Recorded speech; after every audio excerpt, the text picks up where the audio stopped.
अगला प्रश्न है कि अशोक के जो प्रमुख शिलालेख संगम राज्य के विषय में हमें बताते हैं उनमें सम्मिलित है। तो हमने अशोक के शिलालेखों के बारे में पहले भी पढ़ा था। अशोक के प्रमुख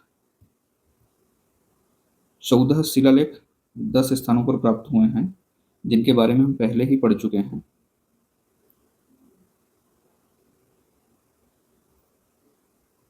और यह है कंधार कंधार प्रांत अफगानिस्तान में, शाहबाजगढ़ी और मनसेरा खैबर पख्तूनवा प्रांत पाकिस्तान में, कलसी देहरादून जिला उत्तराखंड में, गिरनार जूनागढ़ गुजरात में, सोपारा पालघर जिला महाराष्ट्र में, सन्नती गुलबर्गा कर्नाटक में, यर्रागुड़ी अनंतपुर जिला आंध्र प्रदेश में, जौगढ़ गंजम जिला उड़ीसा में और धौली भुवनेश्वर उड़ीसा में। इन 10 स्थानों पर हमें ये अभिलेख प्राप्त हुए हैं। अब हम देखते हैं कि इन शिलालेखों में लिखा हुआ क्या है। पहला शिलालेख पशु बलि की निंदा करता है। दूसरे अभिलेख में चिकित्सा व्यवस्था, पशुओं और मनुष्यों दोनों का उल्लेख है और साथ में ही कुछ राज्यों का भी उल्लेख है, जिनमें चोल, चेर, पांड्य, ताम्रपर्णी, केरलपुत्र, सतीपुत्र का भी उल्लेख है।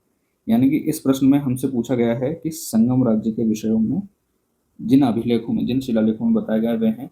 तो पहला तो है दूसरा अभिलेख, क्योंकि इनमें इन राज्यों की बात की गई है।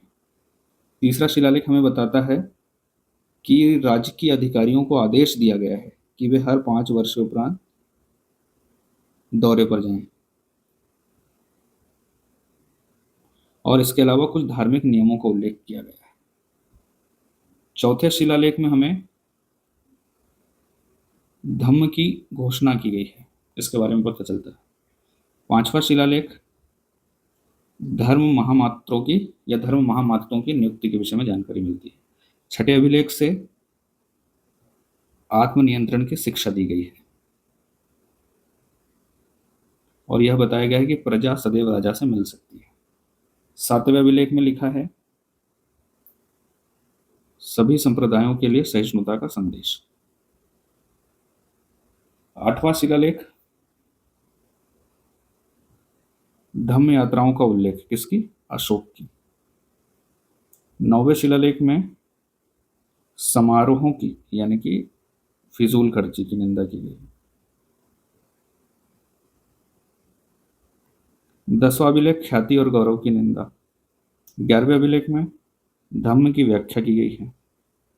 12वां अभिलेख या 12वां शिलालेख स्त्री महामात्रों की नियुक्ति और सभी प्रकार के विचारों के सम्मान की बात की गई है।